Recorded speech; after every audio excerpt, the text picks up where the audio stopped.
So, India on the eve of British conquest. Why the Britishers are able to conquest the India along with other European powers such as Dutch, Portuguese, French, who are able to cut a bit of piece of India, and also Portuguese conquered Goa long before British conquest. How they able to do it?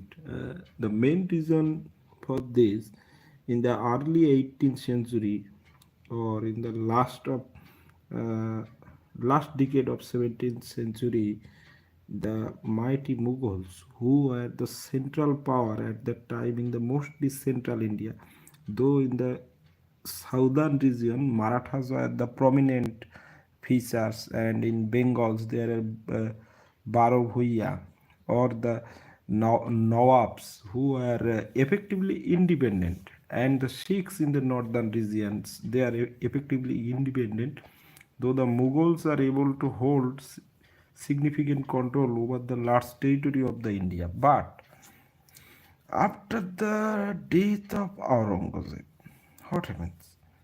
After the death of Aurangzeb, the central power becomes weakened, and subsequently power of Mughals became diminished, though slowly, not at a short.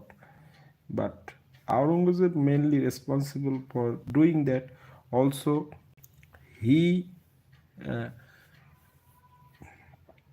give the largest territorial expansion of the Mughals. So, what happens really there?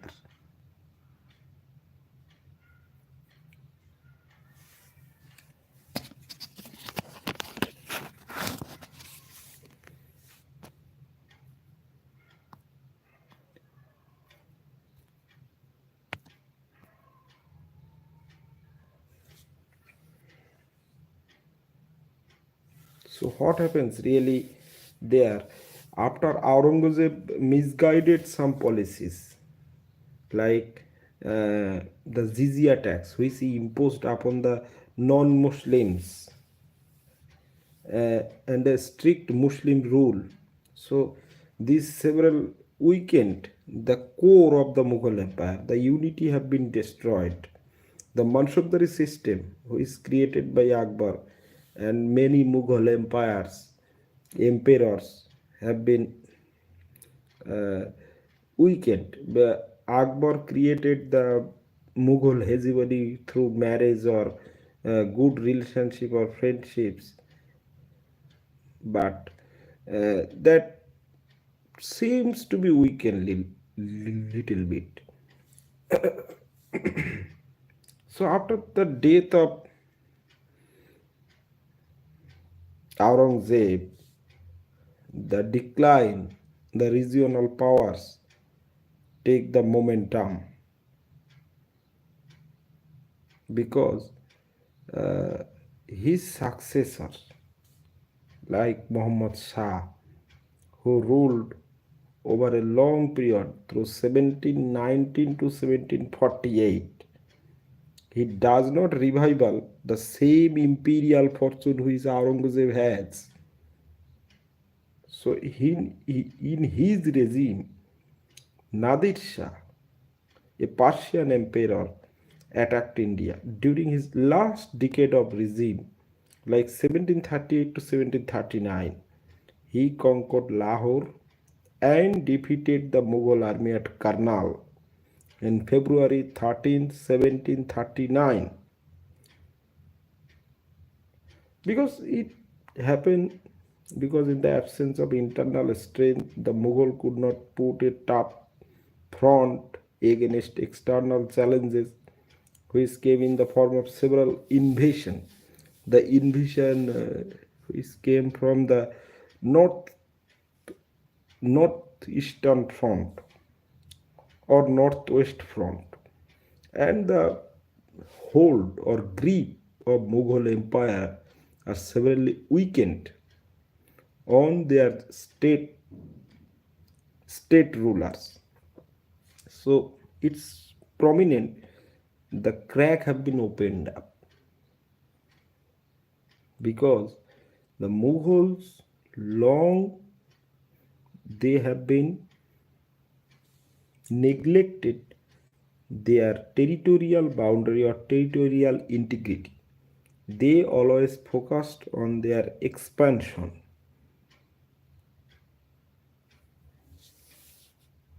They do not give much more focus on their protecting the borders. So, what happens? In 1739, Muhammad Shah, the successor of Aurangzeb, was captured and Delhi was looted and devastated. According to an estimate, apart from the peacock throne of the Kohinoor diamond, several other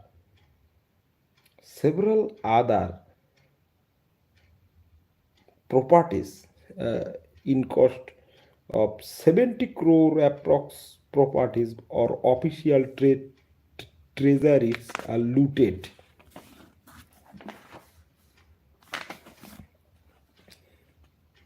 Nadir Shah gained a strategically important Mughal territory to the west of Indus River, today's Sindhu, including Kabul. Thus, India once again became vulnerable towards the foreign power. John Wilson wrote, Nadir Shah was Mughal emperor for only 57 days, but those days created a aftershock that transformed India's politics. They broke existing center of authority, massively shrinking the Mughal power. They set loose band of mounted warriors who ransacked the countryside. Eventually, they destroyed the villages because the seeking wealth from every household and villages. They pushed trader behind the walls. Whichever power had the strongest fort for a short period plunder rather than negotiation became the most effective tool for creating a center of wealth, which created the path of East India Company's hegemony.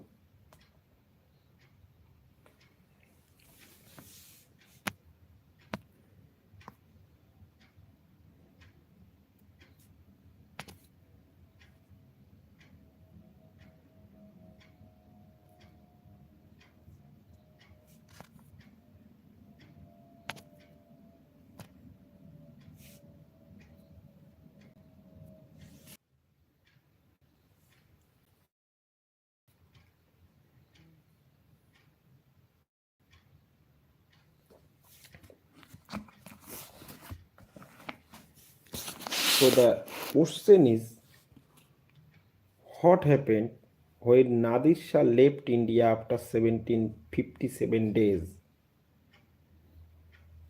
Ahmad Shah Abdali or Ahmad Shah Durrani, who was elected the successor of Nadir Shah after Nadir Shah's death in 1747, he also invaded India several times between 1748 and 1767.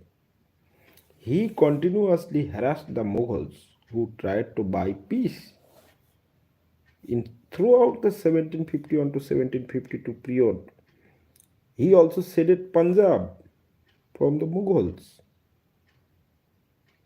In 1757, Abdali also captured Delhi and left behind an caretaker, modern day called caretaker government, Afghan caretaker government to also the Mughal Empire, like British version of resident.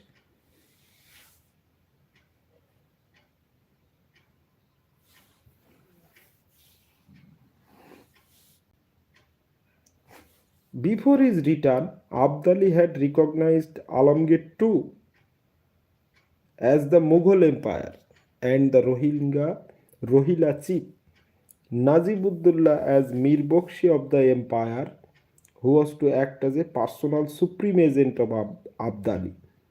In 1758, Najibuddullah was expelled from Delhi by Maratha chief because Maratha are nearer to Delhi. Raghunath Rao, who also captured Punjab, In 1759, Ahmad Shah Abdali returned to India to take revenge of the Marathas. In 1761, Abdali defeated Marathas in the Third Battle of Panipat. The last of Abdali's invasion came in 1767. So we take a look all the events in a sequential manner. Ahmad Shah Durrani or Ahmad Shah Abdali, who was the elected successor of Nadir Shah after the Nadir Shah's death in 1747, he also invaded India several times between the time 1748 to 1767. He continuously harassed the Mughals. He frequently attacked the Mughals throughout the northwestern borders, who tried to buy a peace in 1751-52 by ceding Punjab to him, because Mughals are bound to cede the Punjab region to him in 1751 to 1752. Eventually, Abdali captured Delhi and left behind an Afghan caretaker government to wash out Mughal Empire rather than emperor, and then Rohilla sheep, also caretaking Rohilla sheep. Najibullah as the Mughal Empire at that time, who Abdali taken care by a caretaker, placing in Delhi. Eventually, Mir Baksh come to the Mughal Empire. He became the throne holder, Mir Baksh, who was to act as a supreme agent of Abdali. Now the question is, who is the supreme agent of Muhammad Abdali or Ahmad Shah Abdali? Mir Baksh, who is act as a supreme agent of Abdali, who is also the caretaker on the behalf of Ahmad Shah Abdali to wash out the Mughal Empire, dying Mughal Empire. This continues until 1758. Najibullah, the Mughal Empire, was expelled from the Delhi. He also is a weak ruler by the emerging Marathas from the south. Then Maratha chief is Raghunath Rao. Eventually he coming through the Delhi and he captured Punjab. In 1759, Ahmad Shah Abdali returned Delhi and take revenge on Marathas. In 1761, Abdali defeated the Marathas in the Third Battle of Panipat. So we take a break and we summarize the string of events, and we see at a glance what happened through consequently.